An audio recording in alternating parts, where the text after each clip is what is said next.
Hai guys, kali ini kita akan membekam maskot.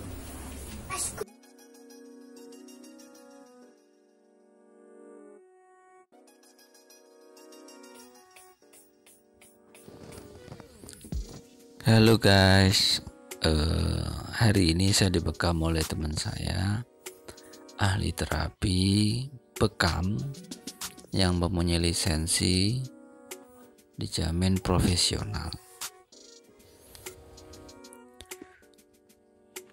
Proses bekam diawali dengan penyemprotan alkohol pada bagian punggung yang akan dibekam. Kemudian diolesin sampai rata, sampai bersih. Pastikan bersih. Setelah bersih, lakukan pemijatan ringan agar supaya rileks pada bagian yang akan dibekam.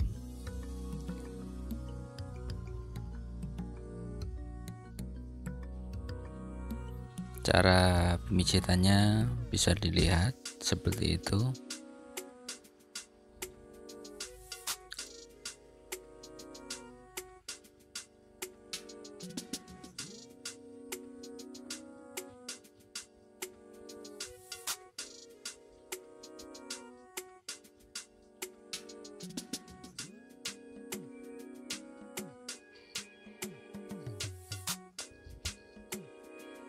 Oke, ada yang belum tahu bekam itu apa?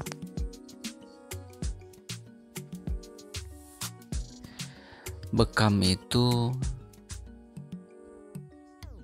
berawal dari Timur Tengah, Mesir, dan Tiongkok. Terapi bekam merupakan pengobatan yang dipercaya dapat mengeluarkan racun dan zat berbahaya. Tidak hanya itu, terapi bekam juga dianggap dapat mengurangi rasa sakit dan proses peradangan di seluruh tubuh, serta membuat tubuh dan pikiran menjadi rileks. Dalam kepercayaan orang Muslim, bekam adalah pengobatan yang diajarkan Rasulullah dengan menyayat bagian tubuh kemudian mengeluarkan sebagian darah.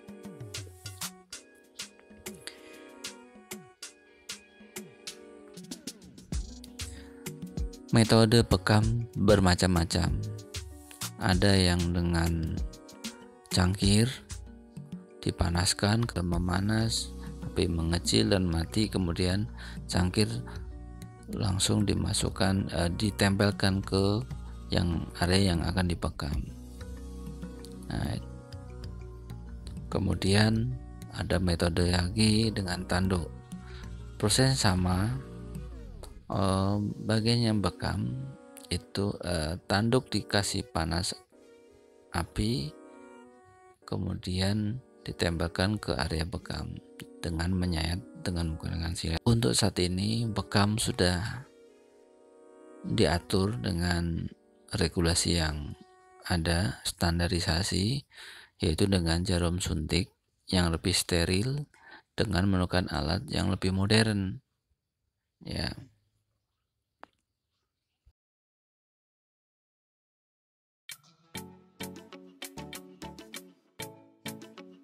Pada video ini teman saya sudah menggunakan sarung tangan agar proses penyuntikan, penyayatan dengan jarum lebih steril, dan ini standar yang diterapkan pada bekam profesional.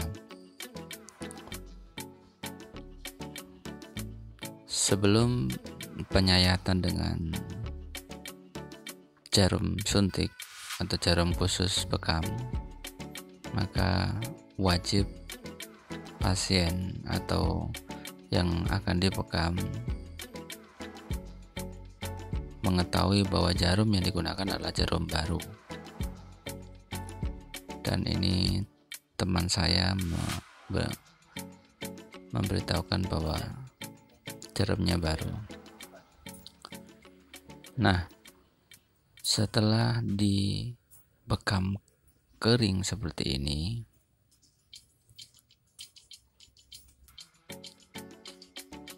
kemudian bekam dilepas, kemudian disayat dengan jarum tadi, kemudian disedot, dan seperti itu semuanya.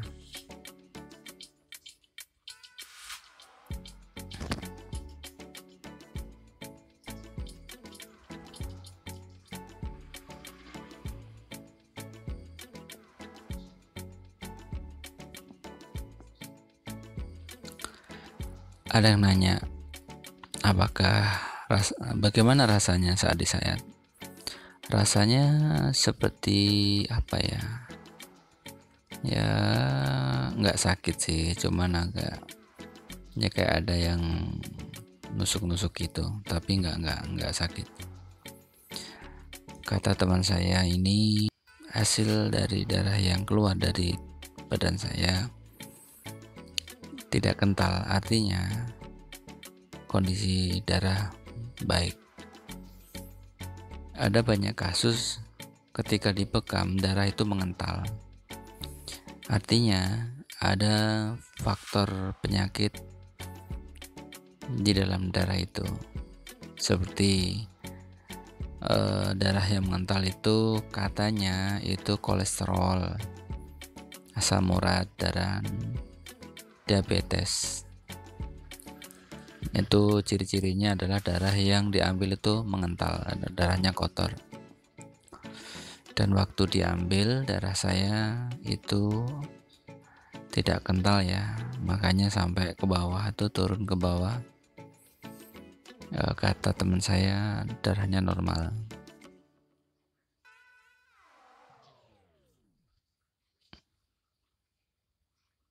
Hanya pada bagian satu sisi saja yang ada sedikit pengentalan, yaitu di sisi kiri pada bahu.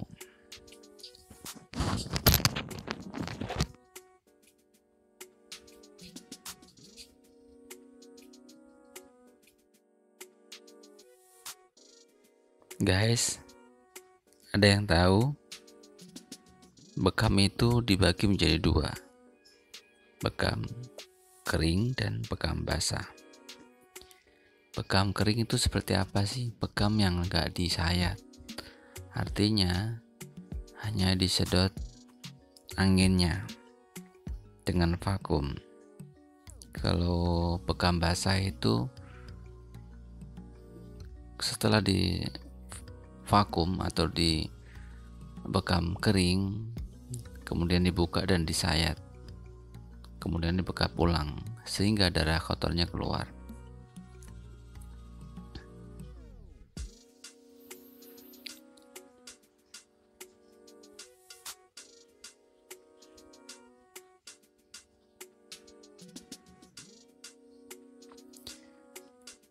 Setelah dibekam biasanya dikasih herbal atau salep ya, antibiotik agar tidak ada infeksi.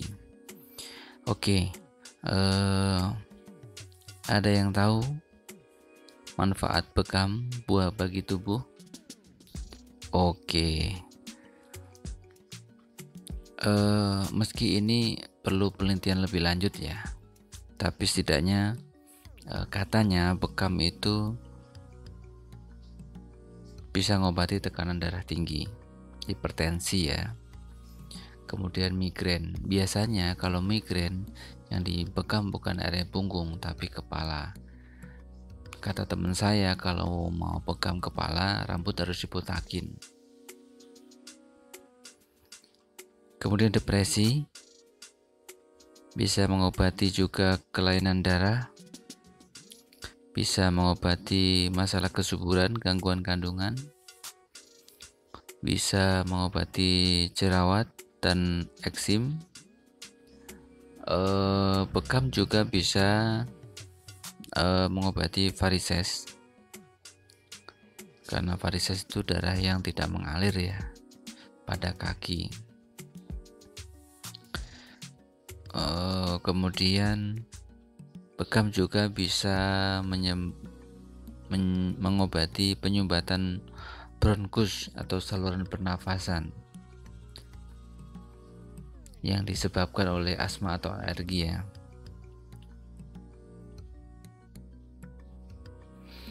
Dan bekas bekam basah ini atau kering bisa bertahan sampai 10 hari tidak hilang.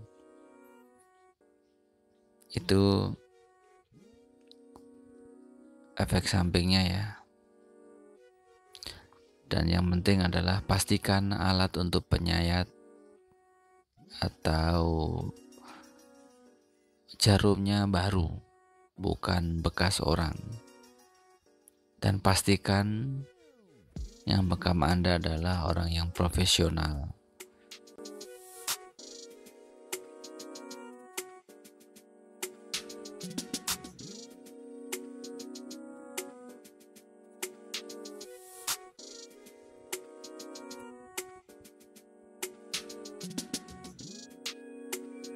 Guys, tahu nggak?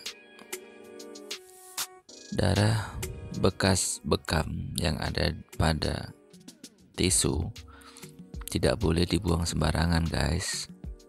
Kata teman saya, itu akan menjadi makanan jin. Katanya, darah yang ada di tisu bekas bekam harus dibakar atau dikubur agar tidak menjadi santapan jin. Akibatnya kalau jadi makanan jin, tubuh pasien akan menjadi sakit-sakitan. Itu kata teman saya.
Oke guys, itu aja ya review tentang bekam. Intinya sih silahkan kalian